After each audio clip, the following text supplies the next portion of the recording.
This episode of the Better Every Shift podcast is sponsored by the Fire Store. Learn more about getting the gear you need at prices you can afford by visiting thefirestore.com.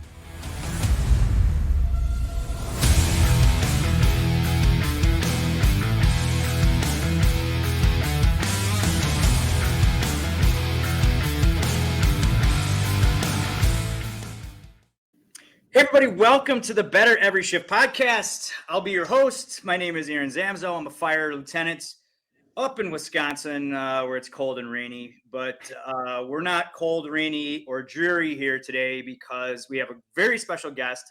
Before we get to that guest, I wanted to also introduce my partner in crime, the commander, the editor-in-chief of Fire Rescue One, Janelle Fosquet. Janelle, how are we doing today? Doing great. It's a West Coast show. I'm loving it. It is a West Coast show. I am on the West Coast. I'm a transplant or implant, I guess, right now for the weekend. And with us, we have Captain Andy Glaze, who is an ultra cool person, an ultra marathoner, an ultra nice guy, and we're ultra happy to have you here, Captain Glaze. Welcome to the program, man. Thanks for being here. Thank you so much for having me. The reason I'm using the word ultra, you're an ultra marathon runner. Andy, fire captain, you work for Laverne Fire Department outside of Los Angeles, and you've been doing some ultra long distance, which is 100 miles or so events, and you've been doing that for a long time. And you're here with us to talk about that, but also talk about all the other intangible things that go with just running and being more fit and being more active. And we're excited to learn a little bit about your story. You know, I'm going to start right off the bat. What got you running? What got you started in this?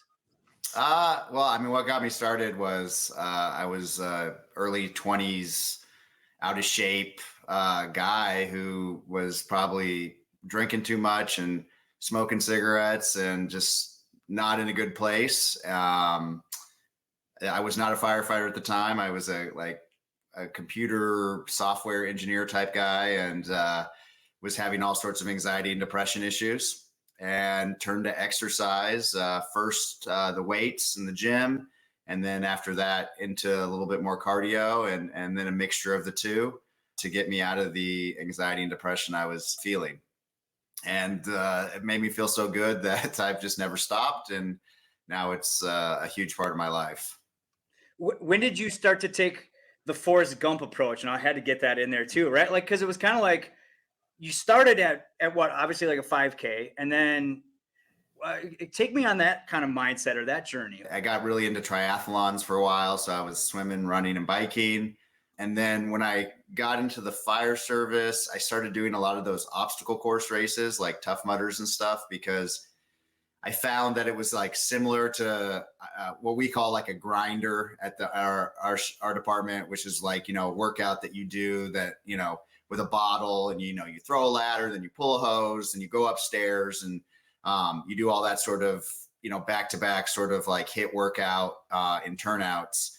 And I sort of found that like the obstacle course racing had a similar vibe to that. So I got really into that.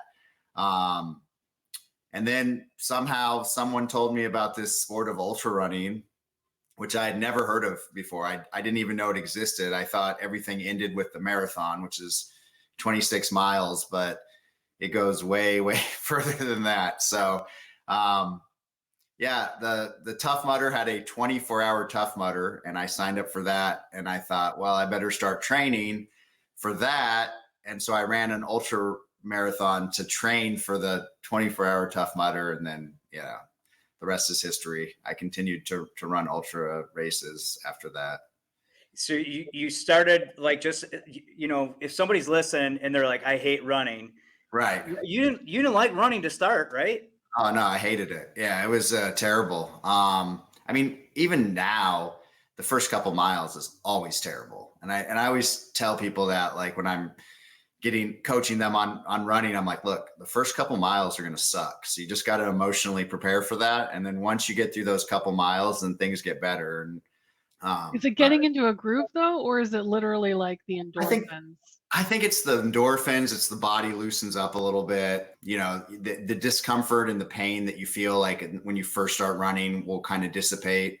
And then, the stronger you get, obviously, the longer you can go. And then the longer you can go, the more good feeling you get. So it's like, if you start off and you can only do 2 miles, then, it's not going to be a great experience because the first mile is going to suck. And then the second mile is just 1 mile. But if you can get yourself up to a higher level, like say 6 miles, then you have 1 mile of terribleness and 5 miles of good. And also, like, I encourage people to not try to sprint. There's like a common misconception that running is sprinting. I am of the opinion that we should be doing a lot of like what I call zone 2 running, which is when your heart rate's in zone 2. And it's, often people call it jogging, but the definition of jogging is to run. So, but it's just that slower pace. And if you try that, it's a lot more enjoyable than going out and just running as hard as you possibly can for as long as you can. And if you go slower, you can go a lot further. So yeah, I mean, these are just things that I try to emphasize, because for so long, I feel like running has been like just about how long you can sprint or how long you can run as hard as you can, like, zone 5, which is, your max heart rate. And that's not what I'm doing. I'm going zone 2 as long as I can. Mm-hmm. Yeah. Longer, the more you can control, and it's controlling your heart rate, controlling Right. Also then, metabolic systems and energy levels, and not to get too sciencey on people. I do want to highlight something. You talked about, Tough Mudders or Spartan races. We just had Joe DeSena on, who is the CEO of Spartan, and he is actually granting any firefighter, EMT, any first responder a free Spartan race this year on him to get people off the couch. And I think, we talked a little bit behind the scenes. We all need to be doing more in the fire service, right? Because we have all these health issues. Tell me a little bit about like your whole journey and how you feel like that's really helped you, just as an individual. And then when you join the fire service, kind of relying on that fitness side of things. I think the 2 big things in the fire service right now that we're really dealing with, the number one thing that everyone's talking about is mental health. And then when you look at the factors that are killing firefighters beyond cancer, it's always cardiovascular issues, strokes and heart attacks. So, for me, physical fitness is what saved my mental health. And whenever I do blood work, physicals, anything like that, obviously my cardiovascular health is like super strong.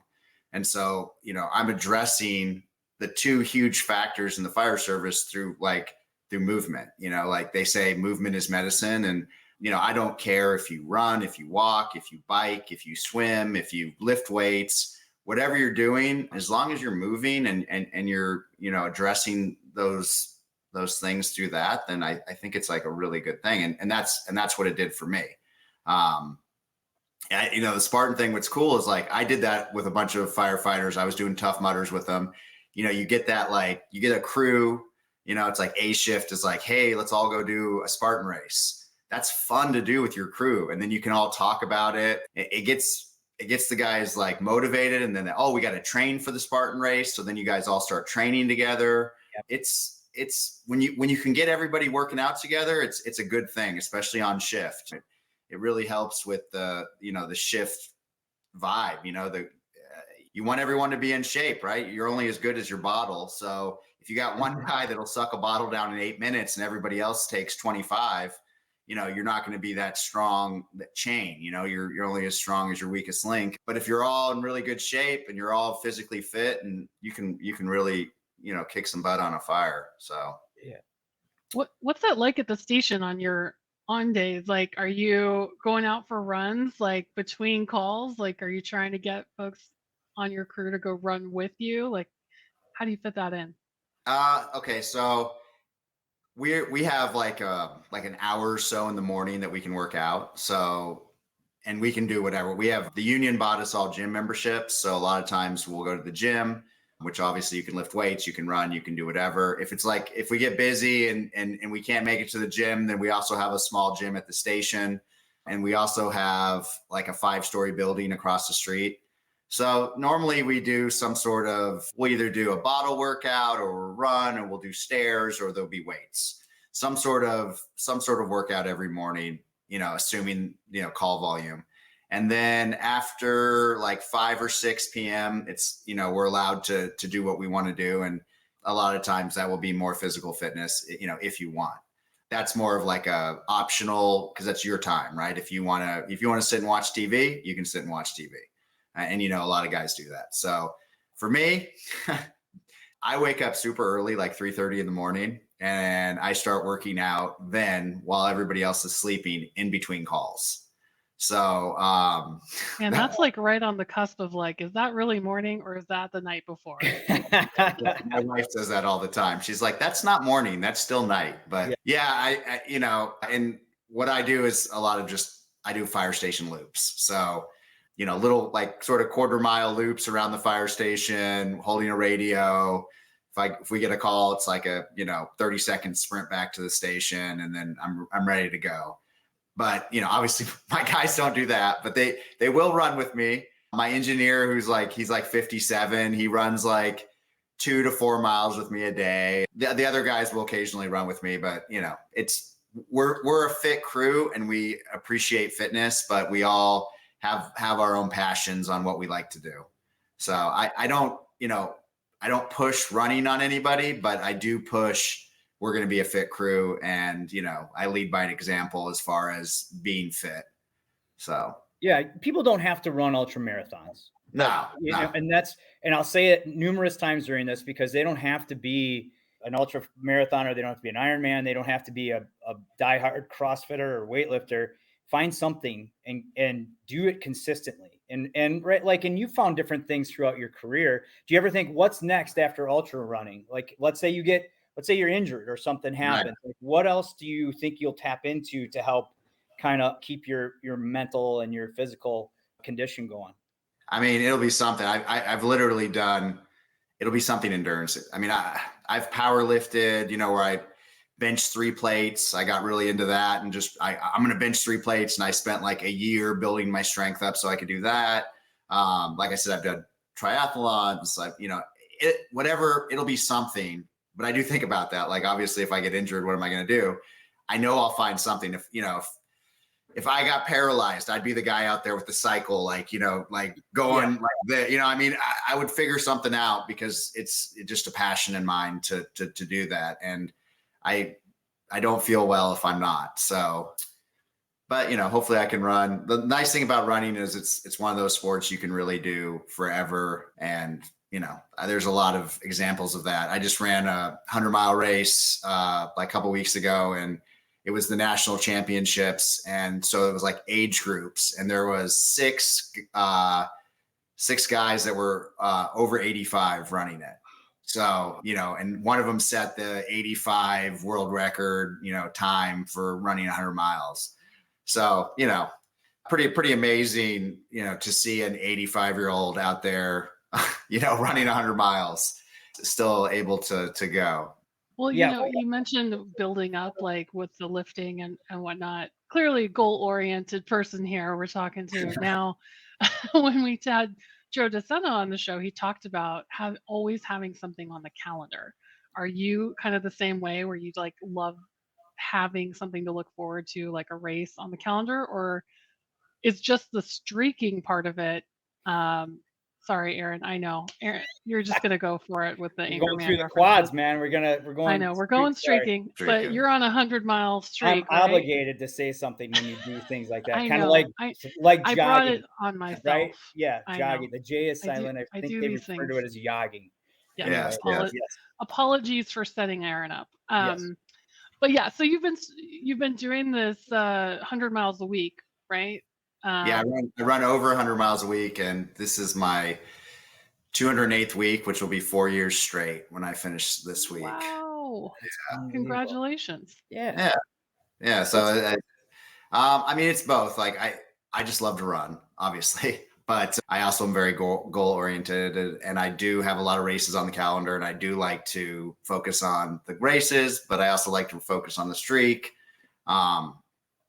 It's a little of both, but I do like having goals. And in my sport, like, a lot of times you have to run certain races to get into other races. And so some of the goals is like, okay, I have to do this race so that I can in 2 years from now, get into this race over here.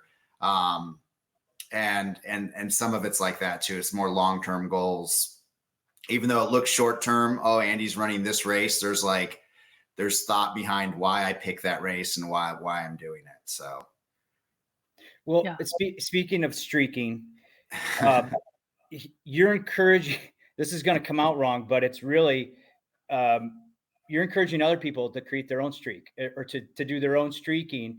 And that's really your passion, right? Like we talked about running and where you've gone, but now your real passion is to pass this forward.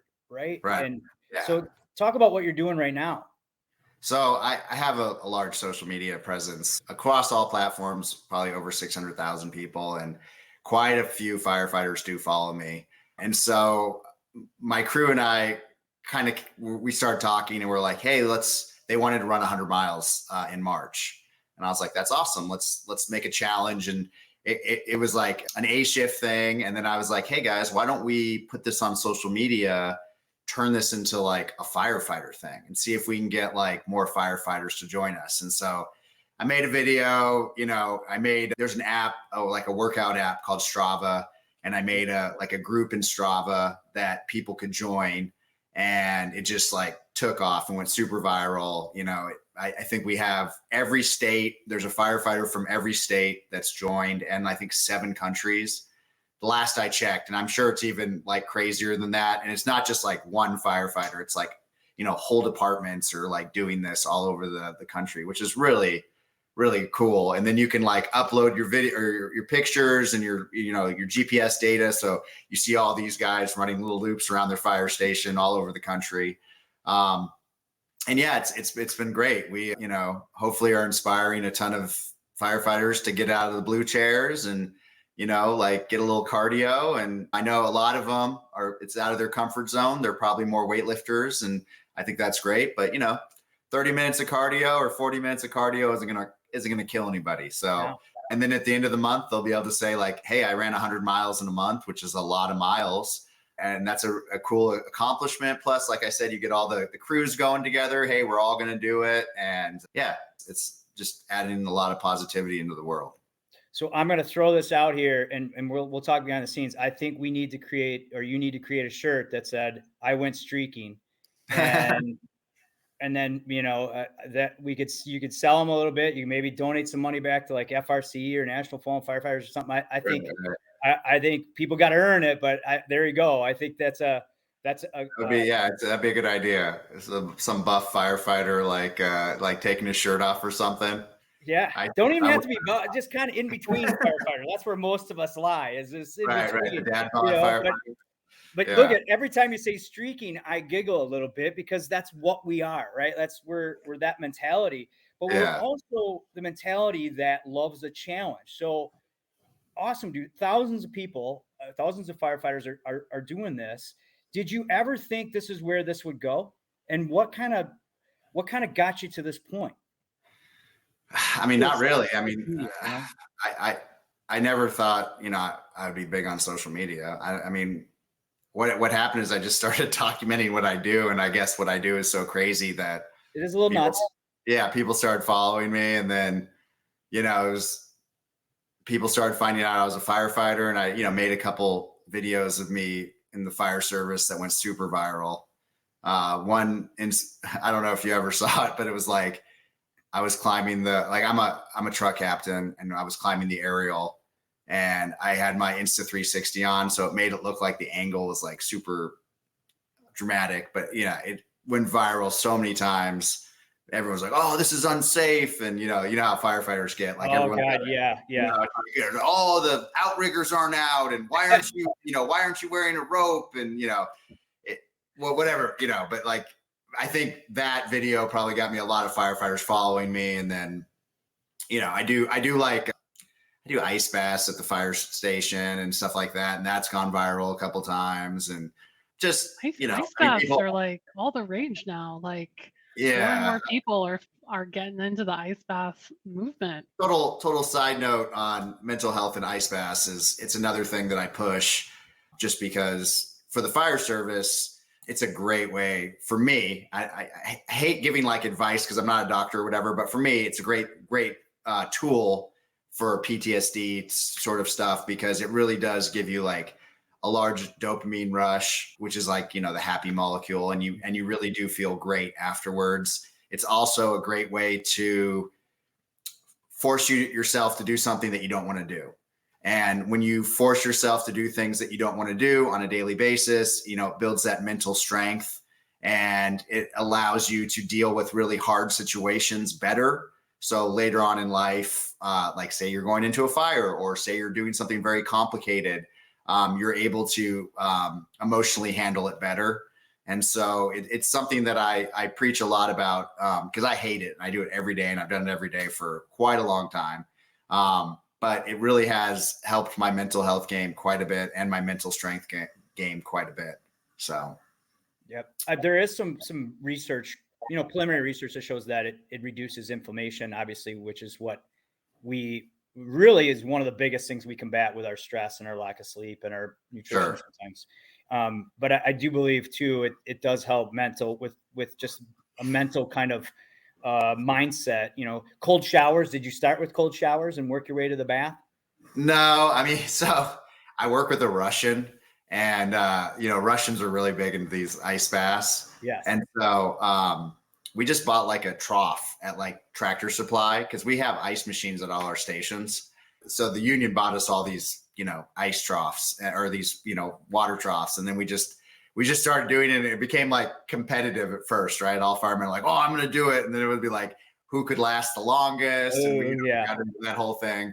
But yeah, we obviously all started to see the like huge benefits. When you get out, you feel amazing. So it's like, if you've had a really hard shift, or you've had, a bad call, it's amazing what 2-3 minutes in the ice bath can do for you. Yeah.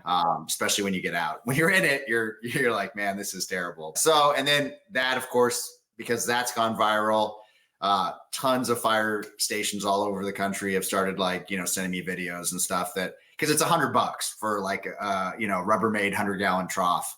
And so a lot of stations and departments have started picking it up. Obviously some guys have messaged me that their chiefs are not all about it, but some chiefs are a bit, they're a bit old school, and they don't want, that sort of thing. But if they follow the science, and they see the health benefits and the, emotional benefits for their guys, and, maybe they'll change. I have a very progressive chief, so I don't necessarily have to worry about that. Although I haven't got him to get in the ice bath. Yeah. Well, maybe so. Right now I can see there's a lot of chiefs, and I've actually I've done a couple articles on ice baths, and I've had chiefs text me and say, the only real issue I see with it is one, guys are trying to go too long, because they like, I can go longer than someone else. So make sure you keep it within a healthy range, and don't get into the old, like, I can outlast so-and-so. Use it for what it's supposed to be used for. But then the other one where chiefs are saying, we're losing ice machines left and right in our firehouses, and they couldn't understand why. And now they know. So, I mean, our ice machine, the ice just melts. And so it's like, I don't know how it would break, because it makes the same amount of ice every day, no matter what. It's like, it just melts, and then it makes more, and it melts. So it's like, if you use it, it's still making the same amount every day. So that sounds like a chief excuse, like I'm a union president, so I'm always fighting like the BS of like what chiefs like come up with as excuses. So yeah. The Fire Store, equipping protectors with passion. Every decision we make as a company is about you, our customer. We wouldn't be where we are today without you, and we don't take that lightly. We understand that having the right gear can mean the difference between life and death. Our goal is to get you the gear you need, when you need it, at prices you can afford. Visit us at thefirestore.com for everything but the truck, and shop our family of brands, including Streamlight, MSA, Lion, Fleer, and more. Now let's get back to the show. So Andy, I was just curious also if so we've got the ice baths that you're working in here. What else do you use to complement the running? Like, do you do yoga, strength training, anything else? I mean, I do like fire related strength training, right? In my turnouts, I do like, workouts in my turnouts. but I'm not a big weightlifter anymore. It's mostly just running. And Yeah. when I say running, like, I run a lot of times with like a pack with a lot of gear and stuff like that. So it's almost like rucking, where you're like, I'm running with like 10 pounds of gear and like going up into the mountains and things like that. So that pretty much takes all my time. And then when I'm at work, I can work out of my turnouts with a bottle and whatnot. I really enjoy stair workouts. I do those stair climbs. I actually just got back I did the Seattle stair climb this Oh, weekend. great. And yeah, I like working out in my gear. Although now with this whole, what is it, PFAs or what? Yeah, I'm like, oh, great. Now I'm it's like, because I work out in my turnout so much. The PFAS, I think, are obviously an issue because they're in our gear. And right now someone's listening and saying, oh, he shouldn't be working out in his gear. And someone's listening and saying, yeah, they're not maybe that bad. And I think that's what, the union is really trying to get to the bottom of. I will say that some preliminary things that I've heard are, look, yeah, they're in our gear, but we can't necessarily use as an excuse to not train and be ready for the job. And we still need to do that and let the powers that be kind of work their way through it. But I do think too, though, some people like will use that as an excuse. So let's talk about like excuses and how that really goes into, your mental game a little bit. Cause I'm curious, man, when you're at mile like 25, what in the hell is going through your head? Well, mile 25 is like, I'm just warming up, like when I said the first mile sucks, like when I'm in a 100-mile race or like a 200-mile race, like, 25 miles in is just like, that's just the beginning. I'm not even like, like I'm still in the pain mode in that. It takes me quite a while to get into the like where it starts to really struggle. And I always say like mile 80 is like that's where the race really begins. And that's where things get really hard. But like, what do you focus on? Because that's one of my, honestly, like, that's one of my problems. I get bored, right. If I start running. So like, what do you do? How do you manage that? When you go that far, like your brain, like one of the reasons I really enjoy like ultra running is because when you start getting really deep into the pain cave and really deep into like the mileage, like your brain sort of like turns off. And like for me, I stop like all the things that you think about when you're having like PTSD stress and you're thinking about these things, they just like go away. And I find that very soothing. And so like you get into this like sort of mindset where all you're really focused on is like surviving. It's like your body goes, it's almost like lizard brain, where it's like all you're really like focused on is like moving forward, and I need to eat, I need to drink, and I need to move forward.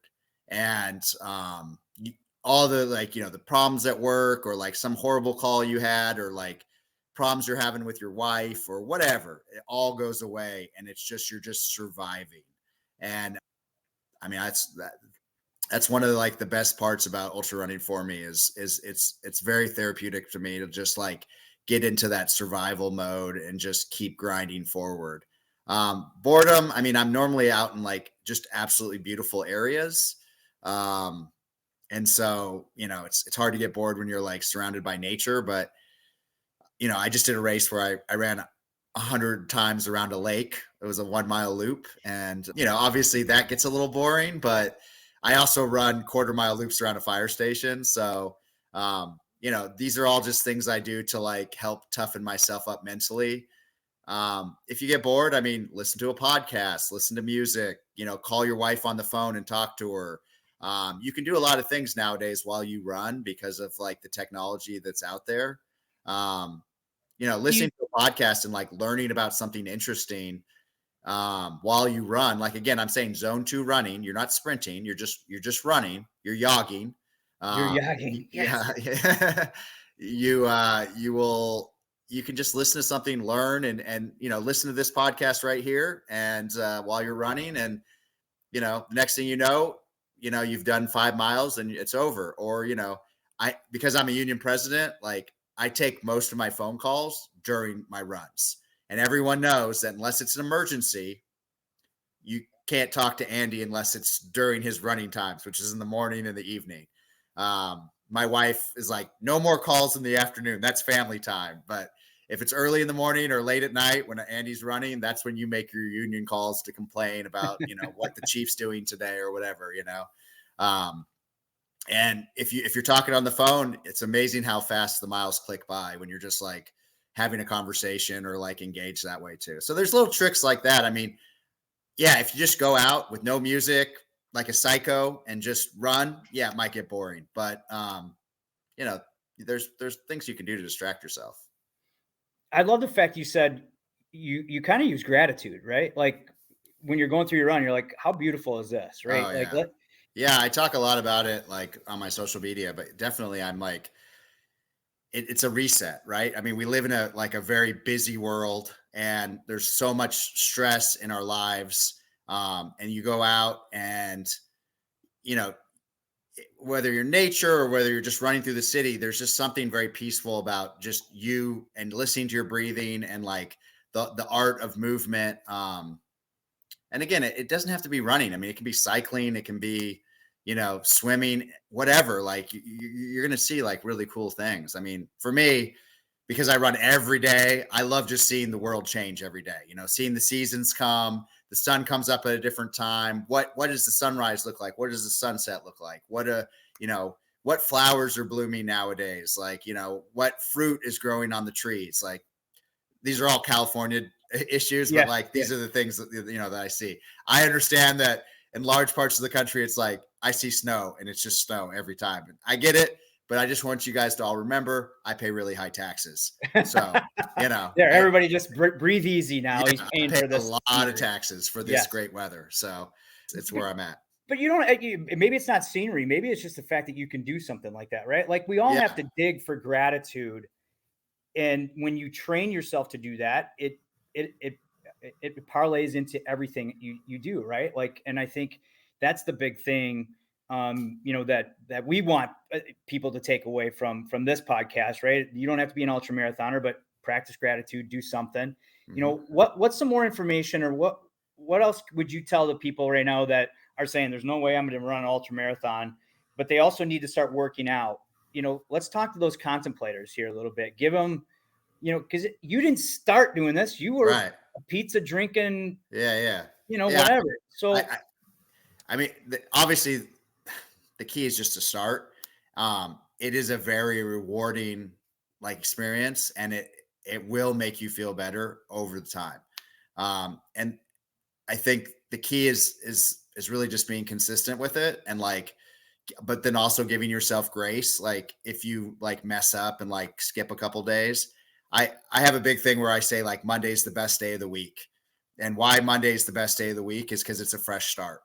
So if last week was terrible, say you didn't work out one day last week. Well, today's Monday. Let's start fresh, and let's have a good week, and just put yourself in that mindset. Huge goals are accomplished by a series of very small goals, and you can break those small goals up into days or weeks. I like weeks because that gives you the ability to still mess up a couple times, but still have a good week. And then if it doesn't work out, then the next week's a new fresh week, and you get 52 of them in a year, et cetera, et cetera. So, I push that a lot. Just hey, was last week terrible? Okay, who cares? That was in the past. We're moving forward. Today's Monday. We're gonna go hard this week, and we're gonna have a good week. If you have another bad week, okay, well, we're learning and we're trying to do better. People, they try, and then when they fail, they give up. And my thing is take that failure and learn from it, but also recognize that you're going to have a series of failures before you succeed, and you're going to have to make a lot of small goals in order to get those big goals. So if you're on the couch and your goal is to lose 20 pounds, don't think it didn't go on your body fast. It's not going to come off your body fast. Right. So just slowly start moving. This 100-mile challenge, I have a couple firefighters I know that are pretty overweight, and they're just walking it. They're walking 3 miles a day. And they've told me, hey, I'm feeling so good. And it's almost addictive. I was sitting on the couch and I felt a little anxious, and I thought, I got to go walk my 3 miles. And it gets a little addictive, and that movement, your body craves it, but you forget that you need it when you're not doing it for long periods of time. But once you start feeding your body those miles again, or whatever the exercise is, your body's going to start reminding you like, hey, like, let's go feel good. Let's go get that, that rush of, hormones or whatever after the workout, because, we all know the run might suck, but after the run, you're going to feel great. So. Well, and you hit on a lot of different things that we stand for here. We're about being better every day, or every shift, or every stride in your case, Yes. or step. But that's exactly right. You, like, set up these small things, these small accomplishments lead to something much greater. And we talk about that with our Resilient 50 challenge. You talk about that with your 100-mile challenge. We have Wellness Week at the end of March coming up, where we basically, talk about different categories here with Lexapol and Fire Rescue One, just emphasizing that, like with nutrition, some subtle changes done consistently. Same thing with mental health, same thing with running and fitness. These subtle changes can really add up to some large and lofty goals.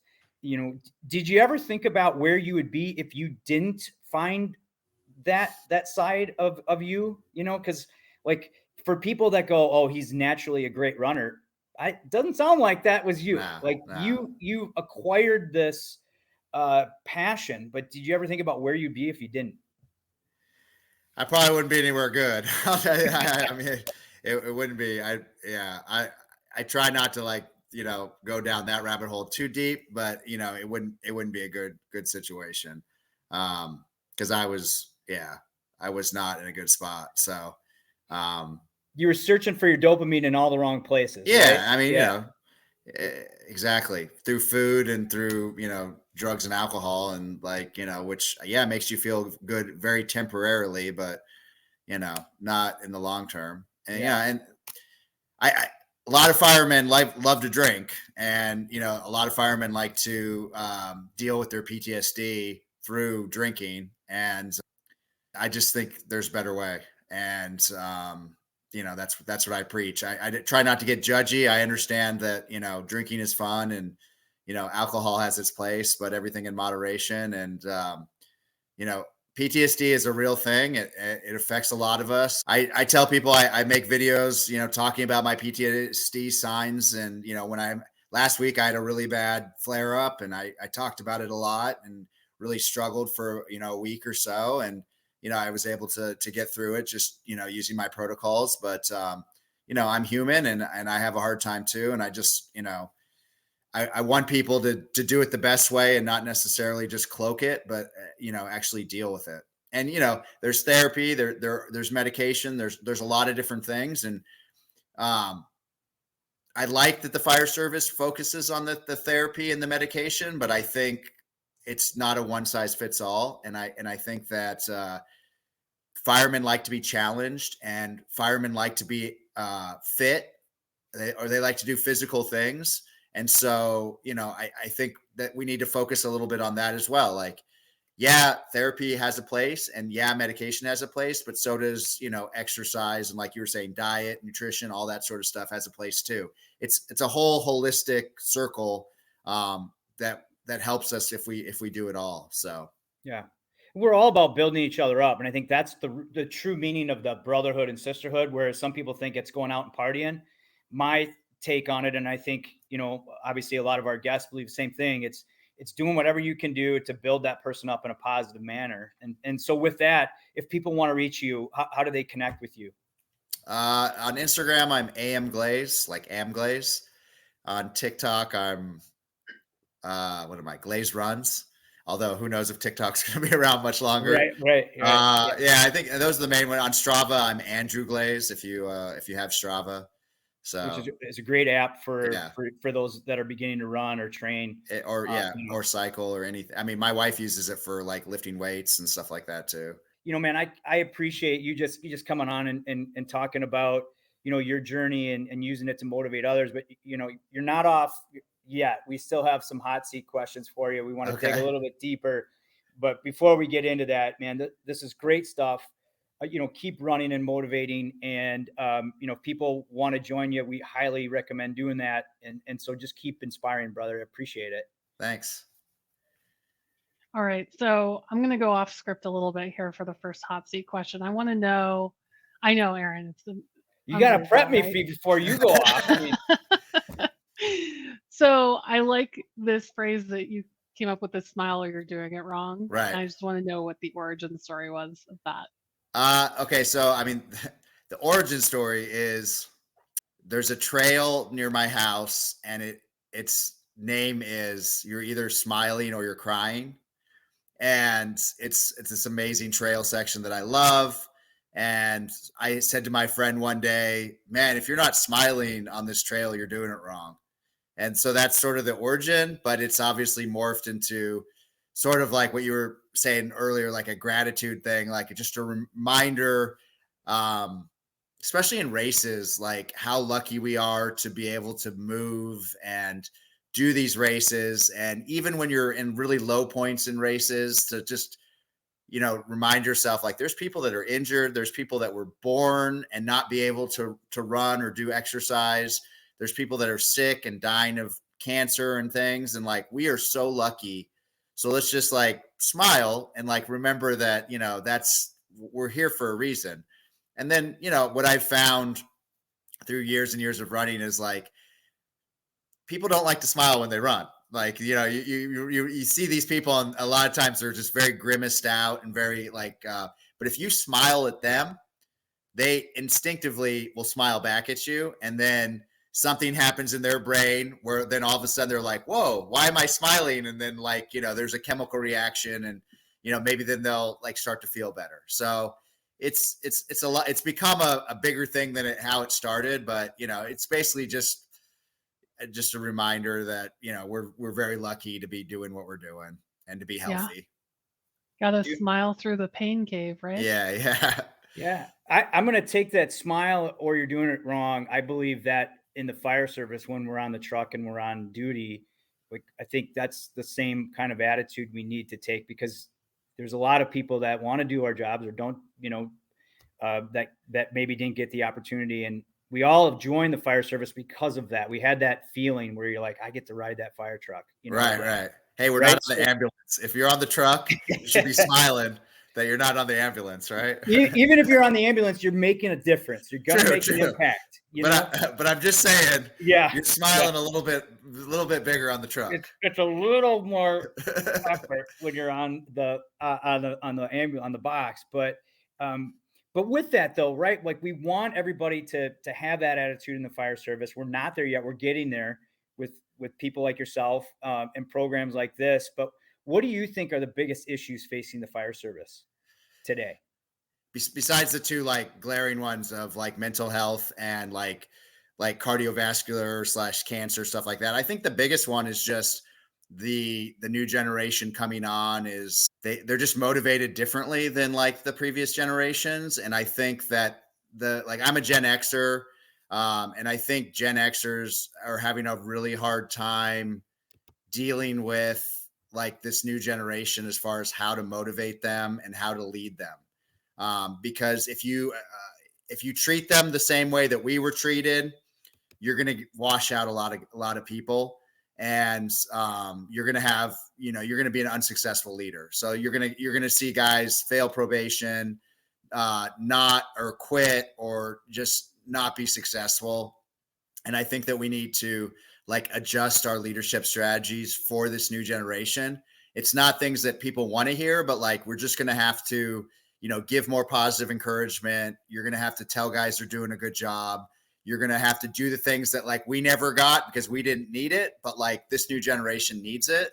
And it's just, people don't want jobs that are like really challenging and difficult anymore. And so I think if we're washing this generation out, it's going to be hard to like, get people to take our spots later on. We're having a huge problem in California with this, is just hiring people. Like when I applied to like 30 departments before I got hired. And like now, it's like, if you have a pulse and a paramedic card, you can get hired anywhere. And departments are literally fighting for candidates and like offering like $15,000 bonuses to sign with their department. I mean, it's insane. So, and then they come to that department and the old crusty Gen Xer washes them out because, you know, their attitude is not what our attitude was when we got into the fire service. So I've taken a bunch of classes and read a bunch of, articles about the different generations, and they just are motivated different. So we just have to address our strategies instead of getting mad about it. Yeah. Life is different. When you and I got hired, there weren't a lot of jobs. I mean, now though, right. Like you can go work for the fire department, or you can go down the road and work for Tesla, or, I'm in California, you got to use, California companies, but like, you hit it on the head. We have to understand the generation a little bit better. I think we have to educate them and the public a little bit better about what our role is really in society. And so it's a challenging time, but I think it's also just an exhilarating, great time to be a part of the next generation of the fire service, man. Yeah. I really believe we're in great hands with people like yourself and Janelle, who's running behind the scenes. You should see her team that she's put together. She's like the wizard back there, and I'm just happy to be around it. So yeah. Well, it's definitely like, I think this generation that we're coming through, we have like different thoughts and opinions about things, and that the older generation is retiring. And, for me, I think that's a good thing, not to disrespect them, but like, there's a new thought process in how the fire services needs to be run. And like, I'm hoping to usher that in. Yeah, me too, buddy. Yeah. All right, Andy, what's the biggest challenge you've overcome recently that is not 100 mile a week? Yeah. I'll just say this right now. My biggest challenge is that I have a 13-year-old and a 12-year-old and a 9-year-old, and that's a huge challenge. But I won't dive deep into that. But it's that right now is testing my will. Godspeed. But last year I ran a 100-mile race, and then took an airplane flight to Arizona, and then ran a 250-mile race a day later. So I did 350 miles with 57,000 feet of climbing in 7 days. That was my biggest. That's been one of my biggest mental and physical tests that I've ever done in my whole life. Holy cow. That's pretty intense. Okay. I'm just still wrapping my head around that. Sorry. Yeah, that was a lot. So. Okay. One more for you before we wrap it up with Aaron, but who's the biggest influence in your life? I mean, I'm going to try to, it's going to be hard. My dad, but I lost him like a little over a year ago. Mm-hmm. So it's been really, really challenging. But my dad has always been my biggest influence and will always be my biggest influence. Yeah. What's the biggest part? Work ethic? I mean, he was an extremely hard worker. He ran his own business. He owned a car dealership, but he really instilled in me the power of positivity and was like obsessed with being positive. He used to, every night at dinner, we would all go around the table and he would talk about like the most positive thing that happened to you that day. And, that just is always really like, stayed with me. So, yeah. Do you do that at the firehouse sometimes? Just like, obviously informally. Yeah. I mean, I do it in the firehouse. I do it at my house. I practice and preach positivity quite a bit. Yeah. Well, that's great. I'm sure he'd be proud of seeing what you're doing. I mean, obviously he'd be proud because you're on this podcast. Yeah, for sure. Buddy, you're influencing so many people, which is why it's just great to have you here. And, and like I said earlier, just keep doing it. I'm sure he'd be proud of you. Okay. I got one more question for you though. Okay. What are you doing to get better? I mean, my entire life is me trying to get better. From waking up to going to sleep, I'm like just trying to figure myself out. And I think the thing that I do the most is like I take on very scary, challenging like goals that I think I'm going to fail. And sometimes I do fail. And I think that is like what I'm doing the most is like putting myself into a situation where failure is very possible. And sometimes I succeed and sometimes I fail, but either way, I learn a lot about myself, and I take that knowledge and just try to make myself better. It's like self-discovery on every day is just trying to figure Andy Glaze out better. So Yeah, I love that. that's awesome. It's like win or learn. right. You never Yeah. lose, you know, as long as you have the right mindset, and you definitely have that, brother. Thank you for sharing that. You know, we're super happy that you stopped by and you know, enlightened us with your motivation. And, you know, that's what we're really about here on the Better Every Shift podcast. If you are just listening to this podcast, though, I encourage you to go over and watch, and you can see the passion. You can see how genuine Captain Andy Glaze is about helping others and about just transferring that positivity on. So please go over to our YouTube channel. You can go to firerescue1.com. We actually have a Better Every Shift page dedicated to all of our episodes.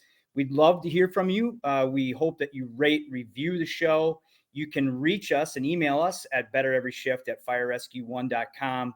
Thank you, Captain Andy Glaze, for joining us. You are an ultra marathoner, an ultra great person, and we ultra thank you for using your wisdom to help motivate us, because it is all about being better. It's about learning something, doing something, and sharing something to make you and those around you better every shift. Thanks for listening, everybody.